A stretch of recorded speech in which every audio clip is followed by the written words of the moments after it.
جس کی بنیاد پہ ایک انسان قیاس کر کے چلا گیا اور جب اس کے اوپر گرفت کی گئی تو کچھ لوگوں نے سہیوگ اور سپورٹ بھی کیا. ہم سب کو مسترد کرتے ہیں. اب چونکہ مجھے عنوان دیا گیا ہے اٹھتے ہوئے فتنوں کا ایک خاکہ، 10 منٹ میں یہ خاکہ ہی اگر میں صحیح پیش کر دوں، اسٹیج والوں کی خاص توجہ چاہوں گا اور ان کی دعاؤں کا بھی طلبگار ہوں. فی زمانہ میں ایک حدیث پاک سے بات کو شروع کروں. حضور نے ارشاد فرمایا قرب قیامت ایک ایسا دور آنے والا ہے کہ جب فتنوں کا ظہور ہوگا اور فتنوں کا نزول ہوگا تو فتنوں سے ایک گھر بھی بچے گا نہیں، اور بارش کے قطرات کی طرح فتنے زمین پہ اتریں گے. میں سمجھتا ہوں وہ ٹائم آ چکا ہے، نہیں آیا ہے تو ٹچ کر رہا ہے. خدا کی توحید کے نام کا فتنہ، صحابہ کے نام پر فتنہ، قرآن کے نام پہ فتنہ، نماز کے نام پہ فتنہ، اہل بیت کے نام پہ فتنہ، مسجد کے نام پہ فتنہ، مدرسوں کے نام پہ فتنہ، قرآن کے نام پہ فتنہ. آج وہ دور آ گیا. بس مختصر میں چند جملے میں آپ کے سامنے پیش کر دوں. اسٹیج والوں کی خاص توجہ چاہوں گا.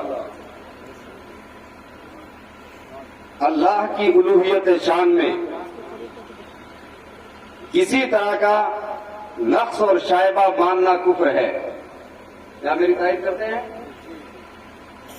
اللہ کی شان میں کسی طرح کا نقص و شائبہ ماننا کفر ہے. اس کی ذات ہر عیب اور نقص سے منزہ و بری ہے.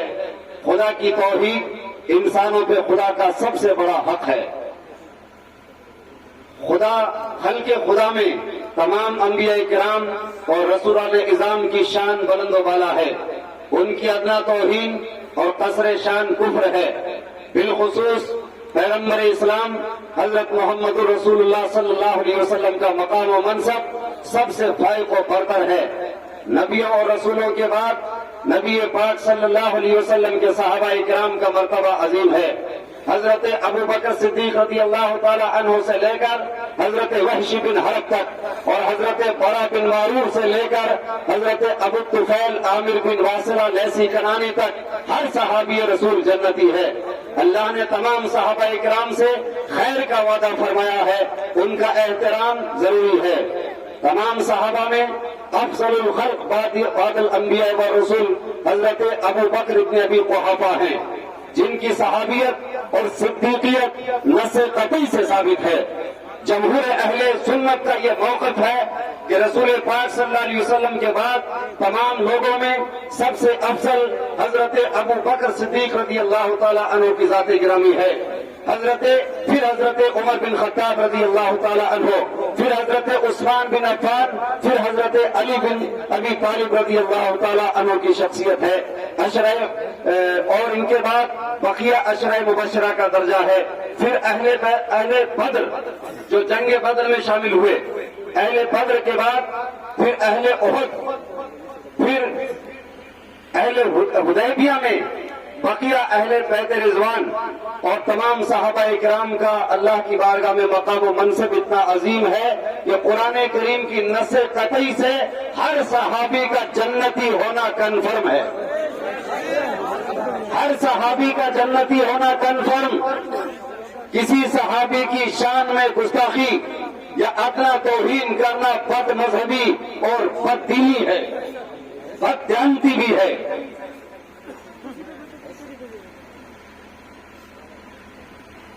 اہل بیت اطہار کا امت پر بہت بڑا حق ہے. نبی کی آل اور نبی کی اولاد کا امت پر بہت بڑا حق ہے. اور یہ کس لیے؟ خون مصطفیٰ کے احترام کی بنیاد پہ. ہر آل نبی اور ہر سید کے رگوں کے اندر مصطفیٰ کا خون دوڑتا ہے. اس لیے ہر آل نبی قابل عزت اور قابل احترام ہے. اہل بیت اطہار کا امت پر بہت بڑا حق ہے. بالخصوص شہزادی رسول خاتون جنت حضرت فاطمہ زہرا سلام اللہ علیہا کی امتیازی شان ہے. جنت کی سرداری آپ کے سپرد ہے. ایک اہم بات سب دل دماغ کھول کے اور سنیں. اور اسٹیج والے بالخصوص اس بات کو اچھی طرح سمجھتے ہیں، مشاجرات صحابہ یعنی صحابہ کرام کے آپسی اختلافات اور جنگوں کے حوالے سے توقف ضروری ہے۔ علامہ ابن حجر مکی کے علاوہ جمہور اہل حق اور مستند مصنفین کا یہ اجماعی موقف ہے کہ مشاجرات صحابہ پر کف لسانی ضروری ہے۔ اختلافات اور جنگوں کے حوالے سے توقف ضروری ہے۔ برسر اسٹیج بیان کرنے سے گریز کیا جائے۔ کسی صحابی کی توہین اور کسر شان کرنا گمراہی اور بد مذہبی ہے۔ بالخصوص خلیفہ راشد حضرت علی بن ابی طالب کرم اللہ تعالی وجہ الکریم اور حضرت امیر معاویہ رضی اللہ تعالی عنہ کے بارے میں افراط و تفریط سے اجتناب کیا جائے۔ کیا خیال آپ لوگوں کا؟ اجتناب کیا جائے۔ حضرت علی بن ابی طالب رضی اللہ تعالی عنہ اور اہل بیت کی محبت کے نام پر حضرت امیر معاویہ یا دوسرے صحابہ کرام پر نشانہ سادھنا یہ رافضیت ہے۔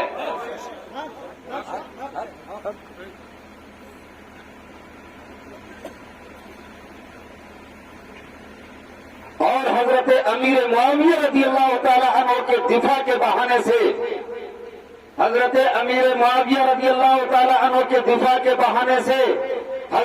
علی بن ابی طالب رضی اللہ تعالی عنہ پر یا دوسرے صحابہ پر نشانہ سادھنا یہ خارجیت اور ناسبیت ہے۔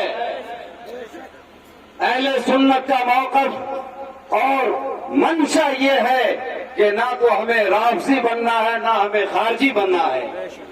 جنگ صفین کے موقع پر یہ گروہ ظاہر ہوئے، حضرت علی کی سپورٹ میں کھڑے ہو گئے، وہ رافضی کہلائے، اور حضرت علی کے خلاف اور باغی بن گئے، وہ خارجی کہلائے۔ بولنے میں سب قتل لسانی تو نہیں ہو رہی ہے؟ تو رافضی بھی نہیں بننا ہے، خارجی بھی نہیں بننا ہے۔ ان دونوں طرح کے لوگوں سے بچنا ضروری ہے۔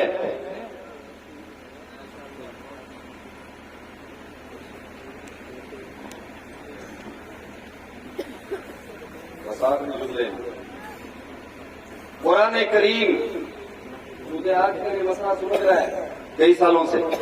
قرآن کریم وہ لارے کتاب ہے جو آخری پیغمبر حضرت محمد رسول اللہ صلی اللہ علیہ وسلم پر نازل ہوئی اور بلا کسی شک و شبہ کے نقل متواتر کے ساتھ منقول اور قرہ سبا کی مصحف میں مکتوب ہے۔ الحمدللہ کی حمزہ بشکل الف سے لے کر والناس کی سین تک پورے 30 پارے، 7 منزلیں، 6666 آیتیں ہمارے پاس بعین ہی اسی ترتیب کے ساتھ ہے جیسے لوح محفوظ میں ہے۔ نصوص قطعیہ کے بموجب اس مقدس کتاب میں کمی اور زیادتی، رد و بدل ماننا کفر ہے۔ اہل سنت کے کسی بھی اسٹیج سے غیر ذمہ دارانہ خطاب نہ کیا جائے۔ یہ میں اس عرس کے موقع پر اتنے علماء اور اتنے عوام کی موجودگی میں بڑی ذمہ داری سے کہہ رہا ہوں، اہل سنت کے کسی بھی اسٹیج سے غیر ذمہ دارانہ خطاب نہ کیا جائے۔ موضوع اور من گھڑت روایات بیان کرنے سے گریز لازم ہے۔ بالخصوص خلفائے راشدین اور دیگر صحابہ کرام اور اولیاء اور علماء کے بارے میں ذخیرہ احادیث، تفاسیر، تواریخ اور سیر کی معتبر کتب سے صحیح اور مستند روایات اور واقعات بیان کیے جائیں۔ کربلا کی سرزمین مقدس اور متبرک ہے۔ یہ معاملہ اس لیے پیش آیا کہ چند سال پہلے ایک مقرر آیا جس نے راجستھان نہیں بلکہ دنیا بھر کے رہنے والے لوگوں کے نبض پر اس نے انگلی رکھ کر کے اس نے چھیڑ چھاڑ کرنے کی کوشش کی تھی۔ اس نے برجستہ یہ کہا تھا کہ کربلا کی سرزمین مبغوض اور بری زمین ہے۔ مجھے بتائے کوئی آدمی کیا کربلا کی سرزمین مبغوض اور بری ہے؟ حضرت امام بخاری اور امام مسلم کے استاد شیخ ابو بکر ابن ابی شیبہ نے مصنف ابن ابی شیبہ کے اندر یہ روایت ذکر کی ہے کہ جو انسان جس مٹی میں دفن ہوتا ہے اس کا خمیر اسی مٹی سے تیار کیا جاتا ہے، اور جس مٹی سے خمیر تیار ہوتا ہے اسی مٹی میں اس کو دفن کیا جاتا ہے۔ تو کیا سب سے بری مٹی اور سب سے بری دھرتی سے حضرت امام حسین اور شہداء کربلا کی زمین کا خمیر بنایا گیا تھا؟ کیا یہ کوئی تسلیم کرے گا؟ یہ ایک طرف سے رافضیت نہیں بلکہ خارجیت کو ہوا دی جا رہی ہے، یہ صحیح خارجیت ہے۔ اگر ایسا کیا جائے تو میں ایک دو مثال آپ کے سامنے پیش کروں۔ انہوں نے قیاس کیا کیا؟ حضرت صالح علیہ السلام کی اونٹنی کے گلے خیر پر حضرت امام حسین کے گلے کا قیاس کیا گیا۔ یہ مفتیان کرام بیٹھے ہوئے ہیں، ایک جانور کا پیر کیا آل رسول اور امام حسین کے گلے کے برابر ہو سکتا ہے؟ کیا اس کو قیاس مال فارق نہیں کہتے؟ اور فقہ اسلامی کے نزدیک اور افتاء کے منصب میں اس کو قیاس مال فارق اور مخدوش مانا جاتا ہے، جس کی بنیاد پہ ایک انسان قیاس کر کے چلا گیا اور جب اس کے اوپر گرفت کی گئی تو کچھ لوگوں نے سہیوگ اور سپورٹ بھی کیا۔ ہم سب کو مسترد کرتے ہیں۔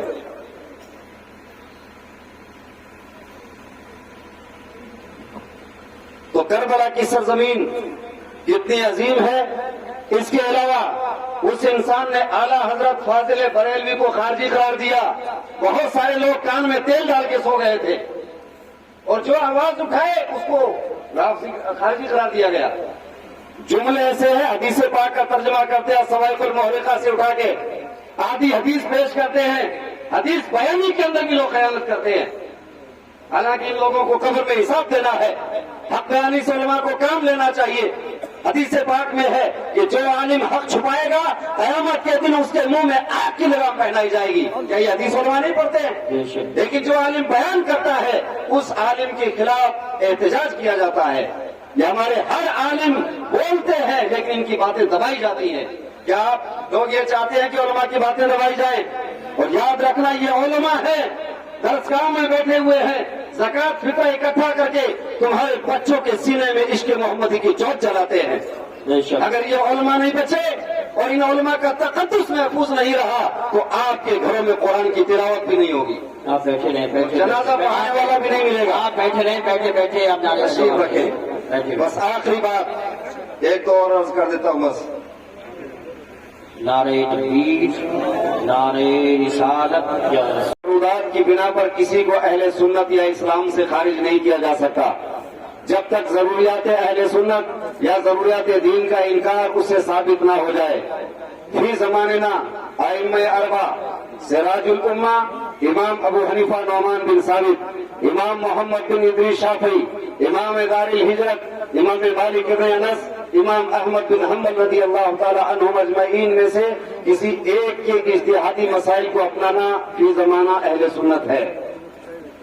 اب ایک صاحب نے مجھے حضرت نے کہہ دیا ہے ایک معاملے کی وضاحت کر دی جائے۔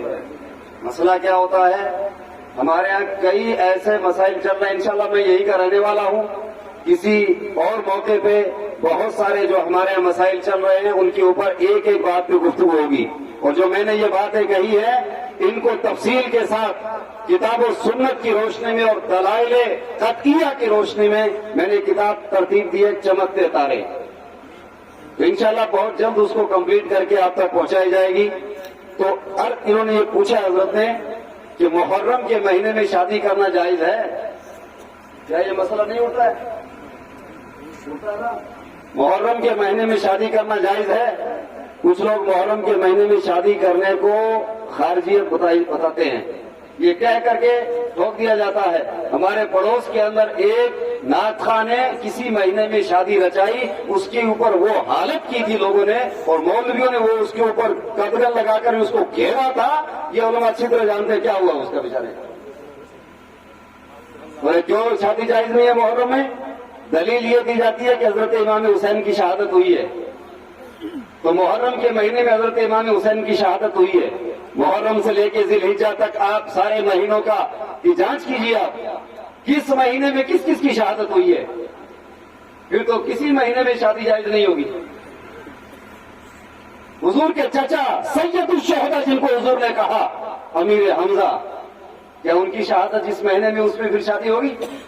کوئی مہینہ ایسا خالی نہیں ہے جس میں صحابہ کرام تابعین اور بڑے بڑے شخصیتوں کی شہادتیں نہ ہوئی ہو، تو پھر تو کسی مہینے میں شادی جائز نہیں ہوگی۔ ہاں اگر کوئی اس لیے شادی کرے محرم کے مہینے میں کہ امام حسین کی شہادت ہوئی اس لیے ہم شادی کر رہے ہیں، تو ضرور وہ خارجی ہے۔ اور اگر کوئی انسان اس لیے شادی چھوڑ دے کہ اس میں جائز نہیں ہے، امام حسین کی شہادت ہوئی ہے اس لیے ہم ماتم کریں گے، شادی نہیں کریں گے، یہ رافضیت ہے۔ اور میں نے ان جملوں میں کہہ دیا کہ نہ رافضی بننا نہ خارجی بننا ہے۔ سیدھے انداز میں اگر نیت میں فطور نہیں ہے تو کسی بھی مہینے میں شادی کرے، اسلام میں کوئی نحوست نہیں ہے۔ اسلام میں کلیئر فیصلہ، لا ادوا ولا طیرہ تھا، ادوا اور طیرہ اسلام میں ہے ہی نہیں۔ لہذا کسی بھی مہینے کو کسی شخصیت کے ساتھ جوڑ کر اور امت کے اندر فتنہ پھیلایا جائے، اس سے بچا جائے۔ بولنے کو باتیں بہت کچھ ہیں، لیکن ہمارے باہر کے مہمان آئے ہوئے ہیں، ہم تو یہی کہتے ہیں اہل سنت کا ہے بیڑا پار، اہل سنت کا ہے بیڑا پار، اصحاب حضور نجم ہے، ناؤ ہے عطرت رسول اللہ کی۔